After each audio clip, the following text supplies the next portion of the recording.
Hello and welcome to the Spiritual Solopreneur podcast. Today, my guest for the second time is Sunayana Clark.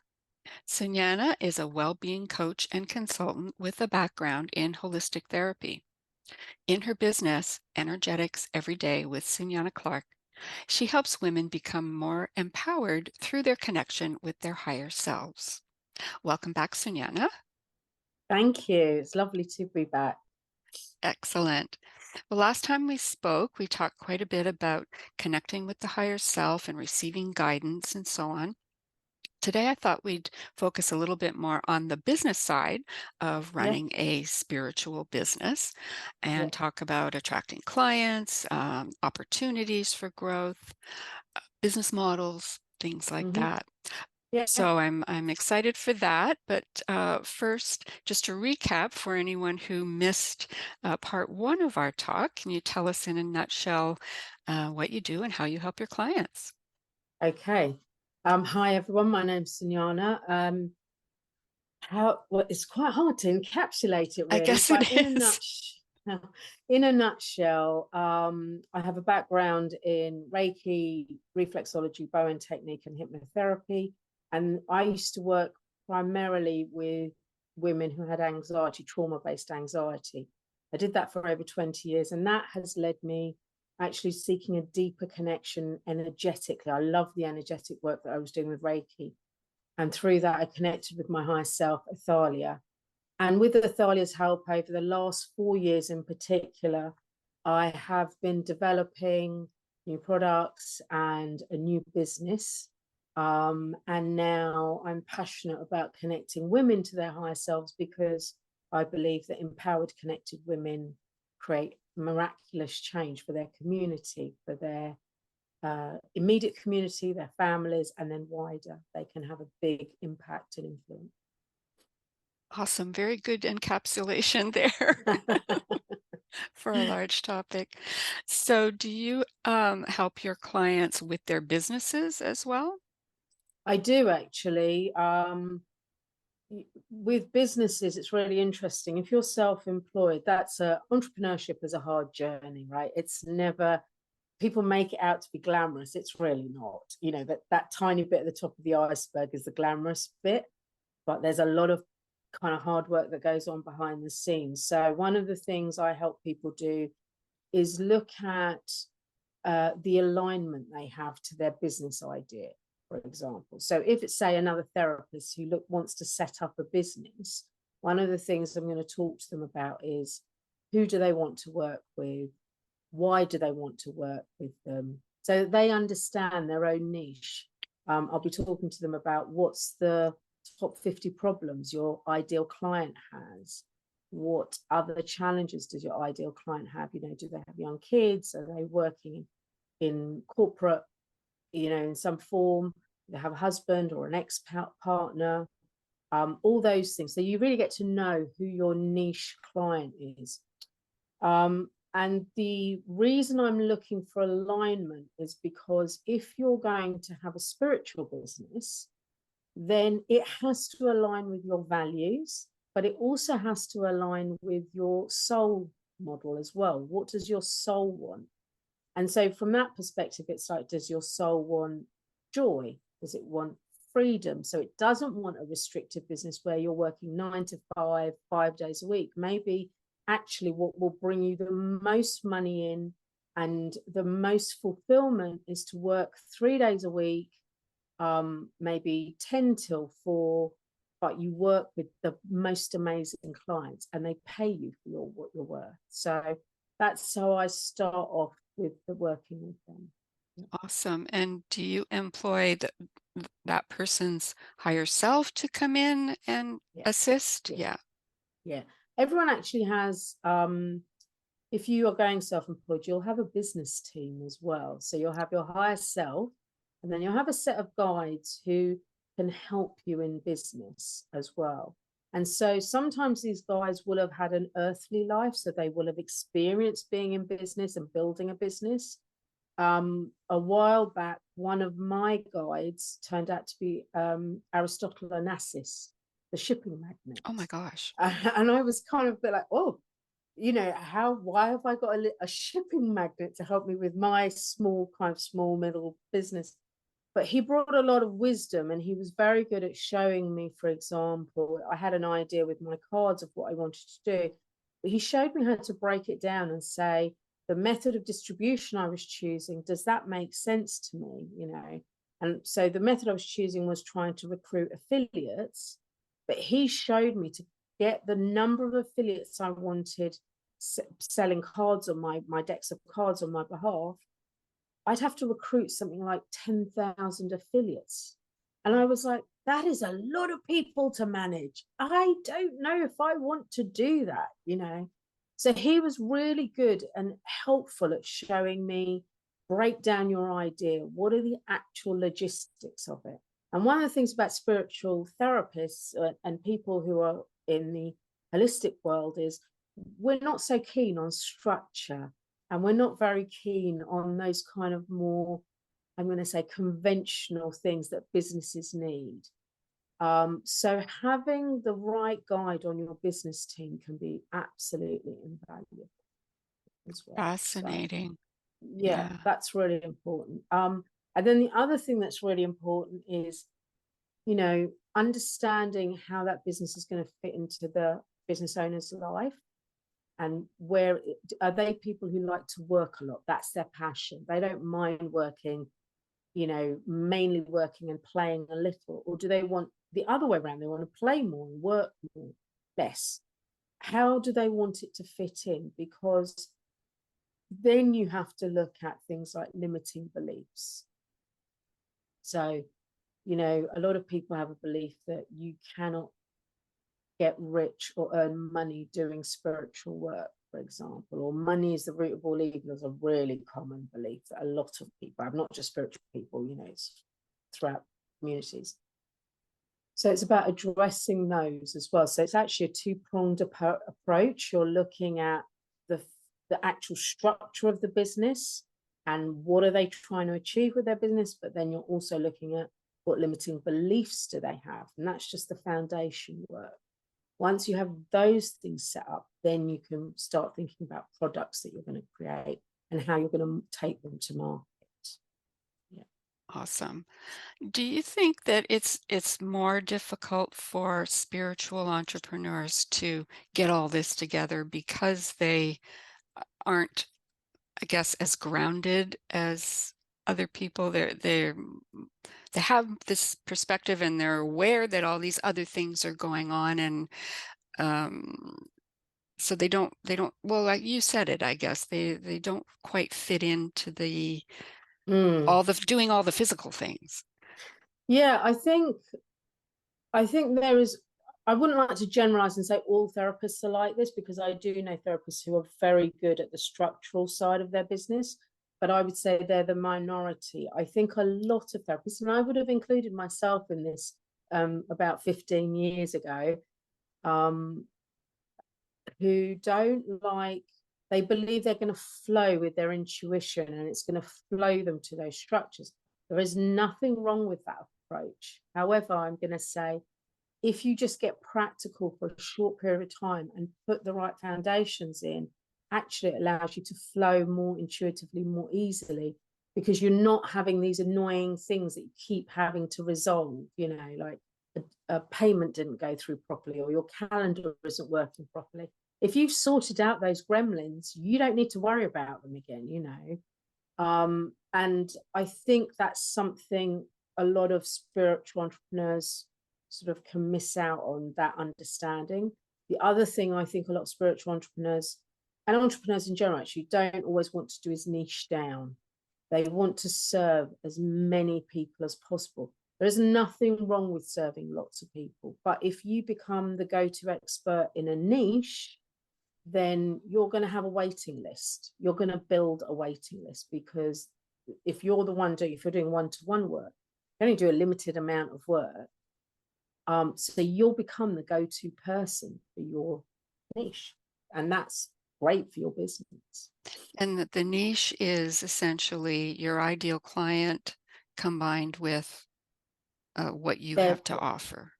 Yeah, well, it's their problem. Their What is their problem. problem that you're solving? So, for example, my niche was trauma-based anxiety, right?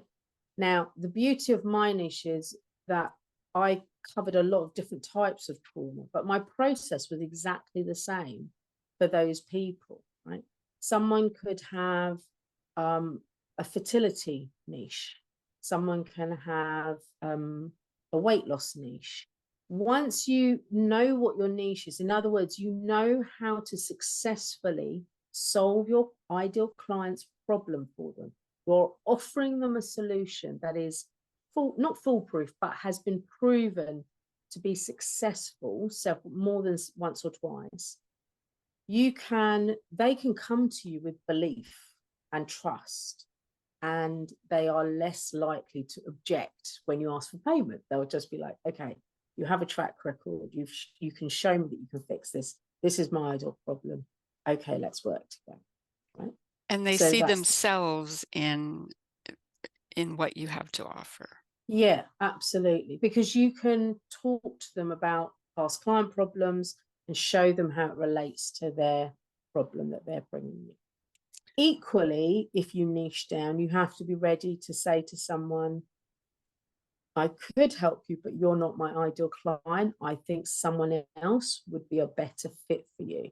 And the reason you would do that, and it feels very counterintuitive to say, to turn someone away, but the reason you do it is because if they are not a good fit for you, they won't do the work you're going to ask them to do. And it will feel like you're dragging them along, and you won't get the best outcome for either of you.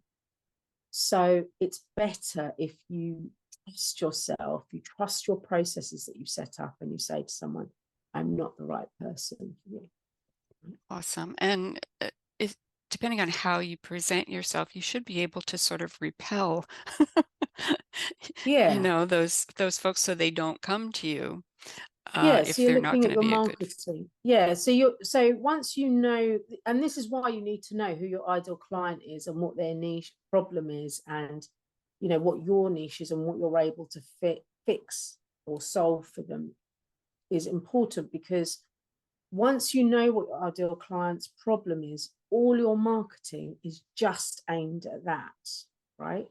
And also you find word of mouth works really well, because someone might say, so a lot of my work is word of mouth, and what happens is, this is what commonly I get told is, my friend or my aunt or whoever said, I should give you a call.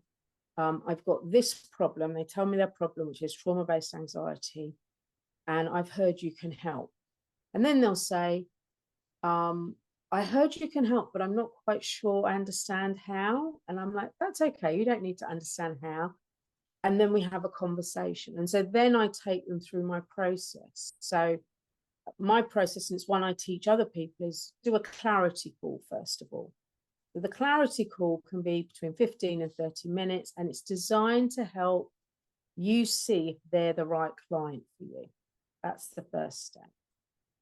If at the end of that clarity call, you think you can help them and they're your ideal client, you then invite them to come to a deep dive session. So mine is 90 minutes, and we really start digging in deep. What is the trauma? How did it affect you? What was going on in your life? What else was going on? That's a paid session. And in that session, you're asking the client to go, do I want to work with this person? Am I prepared to tell them stuff that I wouldn't tell other people? And am I prepared to hand over my hard-earned money? Because they're really important questions. If they do not feel they can trust you, why would they want to work with you? If they can't feel that you know your work and they can feel confident, why would they work with you? And again, that's the benefit of a niche, because you become more and more confident in your own niche. Right? Exactly. Right. And then Trust is after, huge trust is huge, yeah, right? It is huge. Of course it is. We're dealing with people's health. We're asking them to pay us money, and we're promising them a resolution. So you use those two calls, the free clarity call and the deep dive, to really assess Am I the right therapist for them? Are they the right client for me? Can I give them their solution? And if all of that is equal and you think yes and they think yes, then you tell them about your you're going to work with them. So in my case, I have a package of treatments I work with people, right? I don't subscribe anymore to the one single session at a time model, because most people who niche down, they need an extended period of time to get the results, because they'll start you at a base point and then build on that, if you see what I mean. Yeah. So I offer packages of treatment. So that's what I teach people when they come to me and they're a therapist wanting to work. Gotcha. Awesome. Uh, this is a loaded question, but how do you, you tell me, how do you attract? How do you get them to that first step of coming to your website to begin with? Is it mostly Yes. word of mouth for you, networking, social media? So I have done networking in the past. I've done things like BNI, which is a very international networking group. I was in that for about 6 years before the pandemic. I've done other networking groups. Nowadays, it's mainly word of mouth from existing clients, but it's also what I'm talking about on social media. So, for example, I put a post up on LinkedIn today talking about emotional bandwidth at work. And emotional bandwidth is your emotional resilience to the things that life is throwing at you. You know, how do you manage your emotions so that you can turn up at work being up there in productivity, and how you turn up, how you show up at work, how your creative juices flow, and how you're able to do your work, right? So I was talking about emotional bandwidth because that's something that people don't often think about. Yeah. You know, life has been hard for a lot of people with the pandemic, and we're still grappling with it. Many people are grappling with it. Well, that will have affected your emotional bandwidth. Bereavement will, a divorce will, a child being unwell will. Even if it's a minor illness, as a parent, you'll worry about your child, right? For me, what affected my bandwidth last year was my son going off to university, and we were empty nesters all of a sudden. And I was like, oh, I don't like this at all, right? So you need to understand, if you talk about the problems that your ideal client has, then they're like, oh, this person, actually, I can recognize what they're talking about. This resonates. Now, some people will take absolutely ages. I've heard anywhere between 7 touch points and 19 touch points before they'll make contact. If you get a personal recommendation, it's generally quicker. But even then, people will take their time. And the other thing I sometimes recommend to people is offer something free. So it could be a quiz they can take, it could be a recording. So, for example, on my website, you can download a free recording of a higher self connection. And it's, you know, it's in exchange for an email address, essentially, but it's completely free. I don't send out lots of emails to people because I don't like spamming them. I only send out stuff as it's relevant. But you can do lots of free things. And that sort of one of the other things I talk about is about a product ecosystem. I wish I could say it was my idea and I was a very clever soul. I'm not. A book I would recommend is by a guy called Daniel Priestley.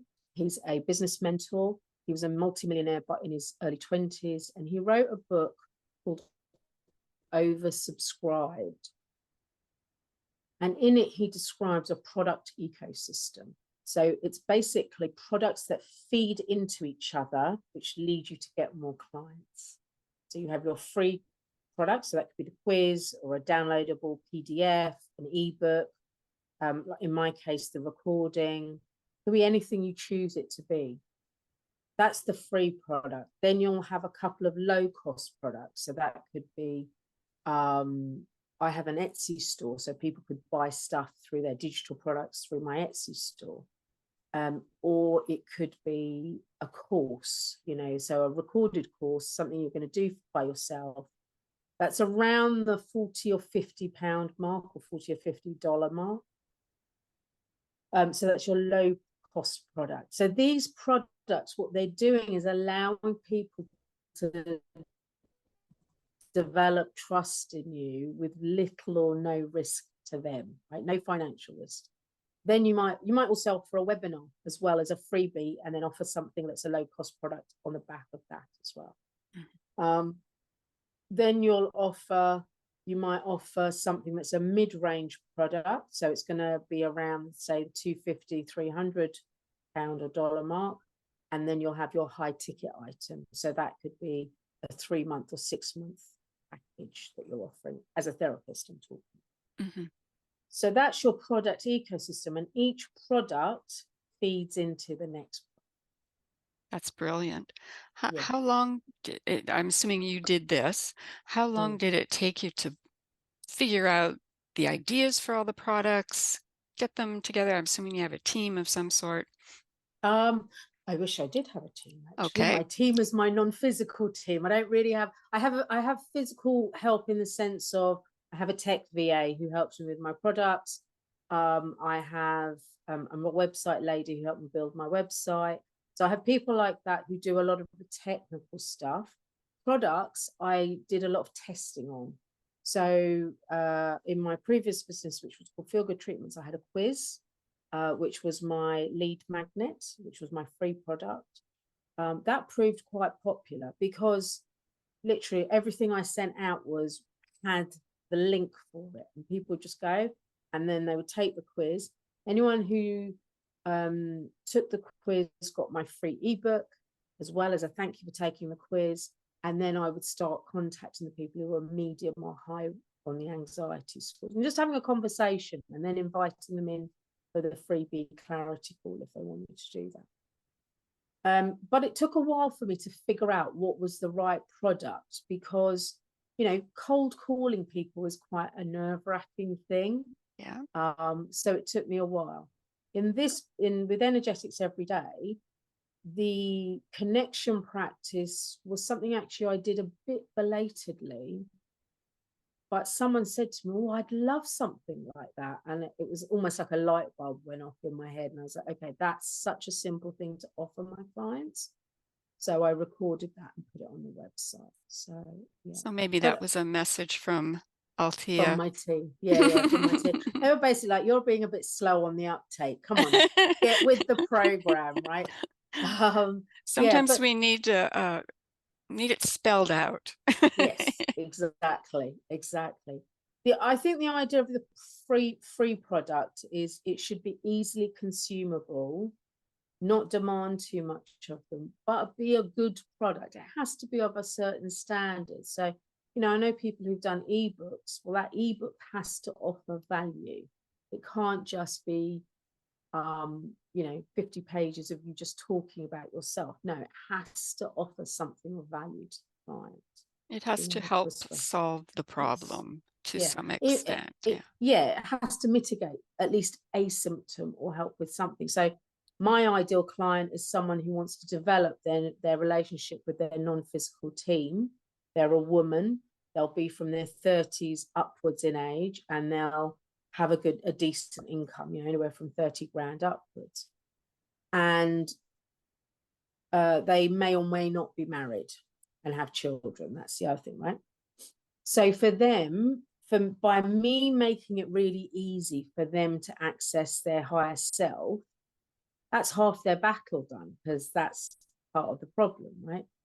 In my Etsy store, I've got some money, a money bundle. It's basically digital products with looking at limiting beliefs around money, and looking at money journaling and debt ball, snowball, a debt tracker, and an income tracker, because money is one of the things a lot of my clients focus on, for example. Over Christmas, my plan is to create some pre-recorded courses for my ideal client, because I've got clients who are now sort of way down the line, and then I've got this influx of new clients who are just beginning on this journey with their higher self. So it's how to meet them. And that's the other thing. When you're an entrepreneur, you have to keep looking at your products. Are they still relevant? Are they still effective? Do they need updating? And do they feel good to you still to offer them as a product as well? Exactly. So, how important is it to have a goal? We hear about you should have some goals. You should, how much do you want to make per month, or how Mm. many things do you want to sell per month, or so.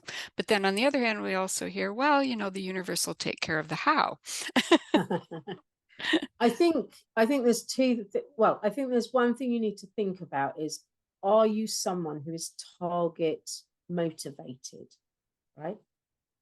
So I remember when I first learned about manifesting a few years ago, and people would say, right, set your target, and that's what you'll manifest. And I never did. And I'd get very frustrated until I realized I'm not a target manifester. I'm what's known as a process manifester. Hmm. So a target manifester is someone who's like, yeah, I want to earn 5,000 a month. I'm going to have 10 clients paying me. I'm going to work 20 hours a week. And that's their cocktail of ingredients for their manifestation. Mhm. And once they set that, the universe can flow them to all the nudges they need. Their higher self can do all of that. And they're super excited and super focused on that, right? Now, a process manifester is not excited by that. A process manifester is excited by the process of manifesting. So for me, I can have a target, say 5,000, 10 clients, 20 hours a week, same as the target manifester. But what I'm really interested in is, how am I going to feel during that process? Am I enjoying myself? Is this fun for me? Is this exciting? Or does it feel like pressure? Because if it feels like pressure, I'm not going to do it. If I feel overwhelmed, I'm not going to do it. So as a process manifester, for me, my job is to say, that's my target, but I'm not going to pay too much attention to that. What I'm going to pay attention to is, how can I get the most enjoyment out of this process? How can I maximize the lightness in this process so it doesn't feel overwhelming or hard to me? And what are the concrete steps I need to take? So, yes, the universe can deliver, but you need to know what kind of manifester you are.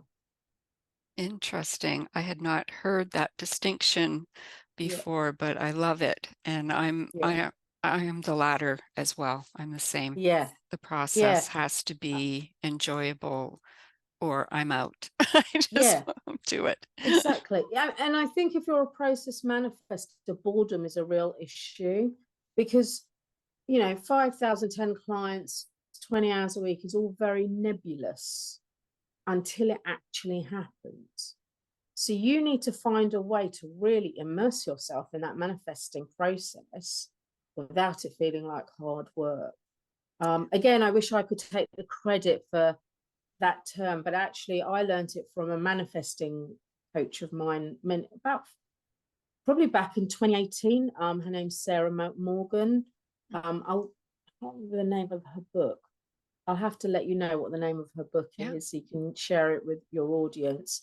But when I learned about process manifesting, it was like a light bulb went off in my head. I was like, oh, that makes so much sense. Right? Yes, it does. Yeah. It totally Yeah. makes sense. So you had mentioned that you are offering a new membership?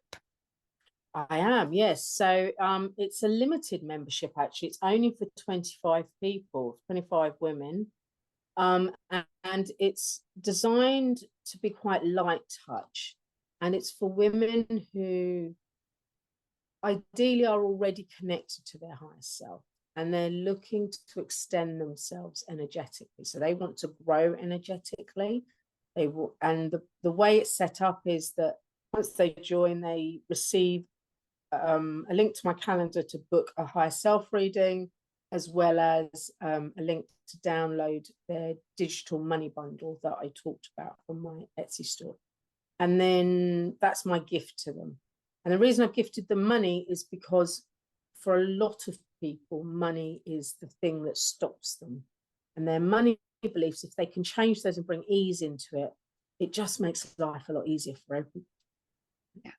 And then after that, after their higher self reading, which is about 90 minutes long, we really know what they're trying to do, what they're aiming for, what problems are they trying to solve. I'm very solution orientated. And so after that, they then have, they can email 2 questions a month to me, and I send a recorded 10-minute recorded reply back. And the reason it's only 2 questions is because I'm going to be giving you steps to take, and you need to have time to take those steps. Hence the gap. But also, I don't want you to be overwhelmed by the reply I get. And then there's also a Facebook group, so that anyone joining can share how they're getting on, and just create a little bit of a nice small, it'll be a very small community, because it's only going to have 25 people in it at the most at this point. Nice. And they're all women currently, the women on it are all at different points in their journey. So I've got one lady who's connected to her higher self, has not done anything really to shift her limiting beliefs. I've got another lady who has done a lot of work in the last, well, I've got 2 ladies done a lot of work in the last 18 months, and they've sort of rocketed their energy journey, and they're really in touch with their higher selves, but they need help finessing their journey, because it's been so long, so quick rather, that they're almost sort of trying to scramble to catch up with everything they've learned. So they're finessing their journey, right? And then I have another lady who, again, has rocketed through her journey, but she actually has asked me to go back with her to look at something very specific along her journey. And when we did that, actually, we discovered a whole load of trauma-related beliefs that had not been resolved. So we're working, actually, it's more like an anxiety sort of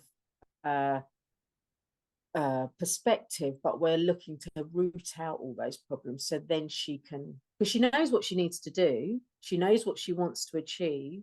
She's an amazing osteopath, a cranial osteopath. But those beliefs keep stopping her in her path and overwhelm. Right. Fantastic. Is the program closed? Or is No, it it's still not open? closed yet. No, it's still Okay. open at the Okay. moment.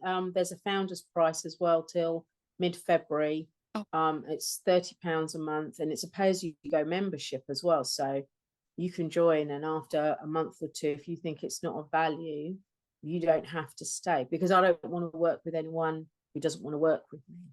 So Yeah. that's why there's no kind of fixed Cancel term. anytime, as they say. Cancel it, yeah, essentially, yeah, pay Yeah. as you go. Mm-hmm. And that's important as well, because, you know, going back to what I said right at the beginning about empowering women, you have to empower people to make their own choices. You can't sort of say, I'm going to make the decision for you by holding you here for 6 months. Well, energy changes, and in 6 months we could be a really terrible fit, but you're stuck with me and I'm stuck with you, because that's what I've said you have to do. That is not treating women as empowered and being able to make their own choices. So Exactly. yeah, so it's Beautiful. really, yeah, it's, and the thing I love about the membership is it's sort of using, there's no question that's off limits. So one of them's come with me with business related, so I'll talk about that with them. A couple of them are more purely energetics, and you know, so everyone's stuff is different, but it's kind of gathering all my skills into one place, and then I'm offering all of it. So that's fun for me. That must be That's so equally. fulfilling for you Yeah, to be able to it's put just, everything together. exactly, it's just real fun for me as well. I love coaching people, I love helping people, and I really like seeing that moment when people go, oh, I can do that. Like that, to me, it's kind of like a dopamine rush when I Sure. see that, you know, Sure. it's really lovely. So Awesome. yeah. Well, thank you so much. That was absolutely fantastic advice and interesting information I had no idea about. Thank you so much. I You're would welcome. love to, if you're up for it, do a little reading for the. Yes, yeah, I I have love my card cards here. readings. Yeah, it's I called love your Connecting to the cards. Truth I of love your You. cards. Yeah. Yeah, so I designed these cards about a year ago, actually. I launched them back in January of this year, but I had them designed around this time last year. I was designing them. And they're, you know, one of the insights I got quite recently about them was before I came to Earth, when I was in non-physical, I designed these with the high self collectives, and we used to play Snap with them. And I was just like, it just gave me such a funny image, and there was lots of laughter with it and a lot of lightness with it. So yeah, I So do love these. you played Snap pre-birth, did you? Pre-birth, I did indeed. I And love do you it. know what? I still love playing Snap. My son, who's nearly 20, he just rolls his eyes. He's like, "You're just like a big kid sometimes, aren't you?" It's like, nothing wrong with a good game of Snap. So, I used to okay. play Snap too. I haven't in many years, but it was fun. It was Well, that's it. You see, I mean, it doesn't really require any real thought, and it's just pure fun and hilarity, and a little bit of chaos involved. What's not to like in this? exactly. You So, always end up laughing yeah, with exactly. Snap. So the first card we've got is the truth is I'm surrounded by love. Oh, my camera's going a bit funny. There we go. No, hang on. No, no, no, back, Oh, back. it doesn't Oh, want to. there Oh, you there go. we There go. you go. Yeah. Oh, Oh, the there truth you is go. I'm surrounded by love. Okay. That's the first card. And this is a really lovely card. It's really about a reminder to us to notice, first of all, in our physical world, how much love there is for us as individuals, you know, especially we've got quite troubling times at the moment, and it can be very easy to feel alienated or alone.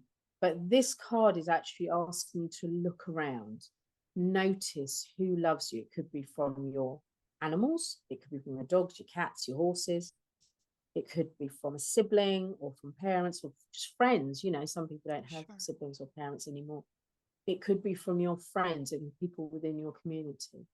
And then it's also asking you to acknowledge on a spiritual level that you're not alone, that there is a force that's directed at you with unconditional love. So you can call that source, universe, God, whatever you want to call it, whatever name is right for you.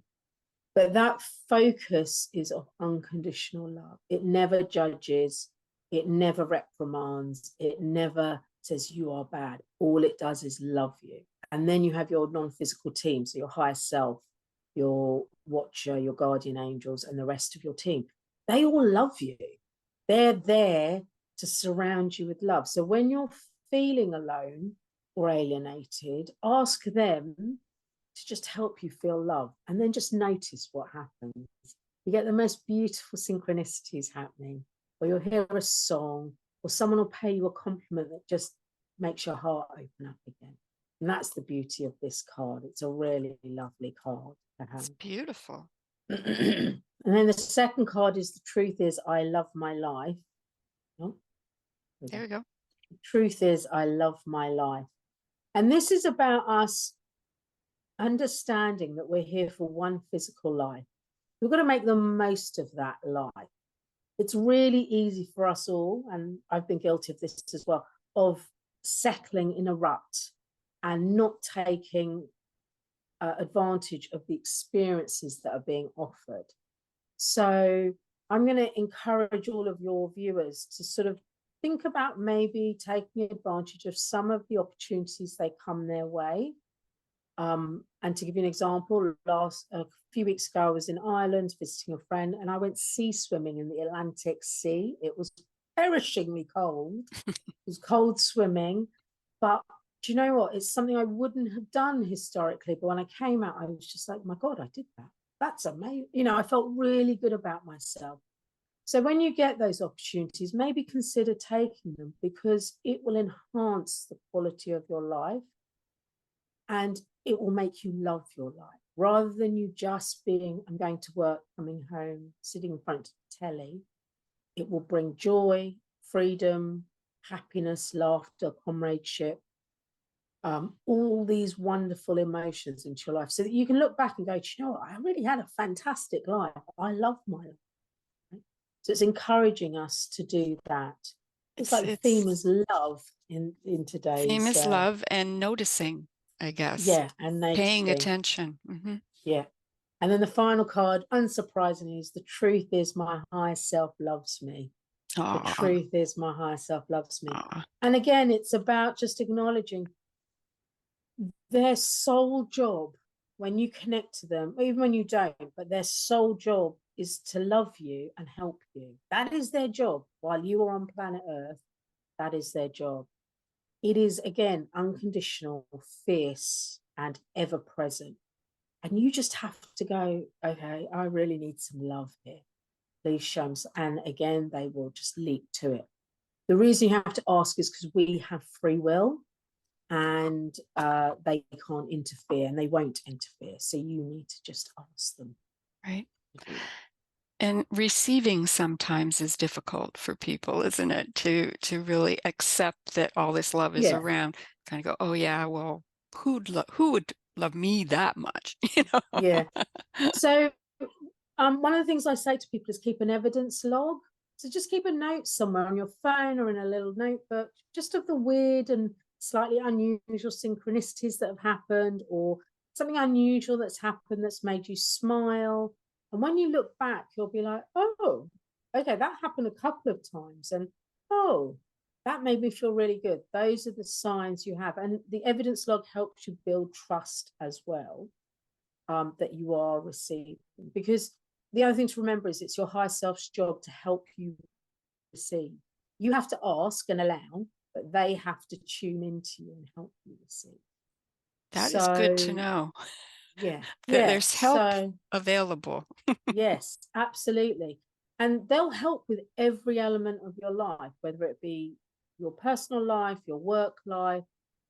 I have taken up painting since we last spoke, and so Athalia, my higher self, she helps me paint. It's really noticeable when I don't paint with her. I find it a lot harder. When I paint with her, I seem to just go into this really nice creative slipstream. I'm not saying I'm a fantastic artist, but I've surprised myself actually with how okay my paintings are, and they're recognizable. So the fox I'm working on looks like a fox at the moment, you know. So That's good. That's a yeah, good so sign. they'll help you in all areas. Even with this podcast, you know, your higher self will help you with that. So Yeah, yeah. yeah, I think already has. yeah. They It's want to be involved. They just want to be yeah, involved in everything we do. yeah. That's awesome. I love the idea of writing down just unexpected things that make you feel good. Mm-hmm, mm-hmm. Start there, and Yeah, amazing when you do it for a couple of weeks and read back, because we yeah. forget. We Yeah, forget so easily absolutely. everything Yeah. that happens. And our cynicism can get in the way, can't it? Mhm. Because, you know, that's what happens. And if you're someone who's maybe erring more to the negative than the positive, you'll just bat it away and dismiss it. But when you've got your own evidence log, it can help with the mindset shift, and it can help you see the world as a kinder, better place. Right, exactly. Well, Sunayana, thank you so much for being You're here. very This has welcome. been absolutely fascinating and uplifting Thank as you. I'm really well. glad to be back as well. So thank you. Fantastic. Yeah. All right. Well, we will definitely go for number 3 at some point. Yeah. I look forward to that. All right. Thank you, Sunayana. Thank you. Bye for now. Bye.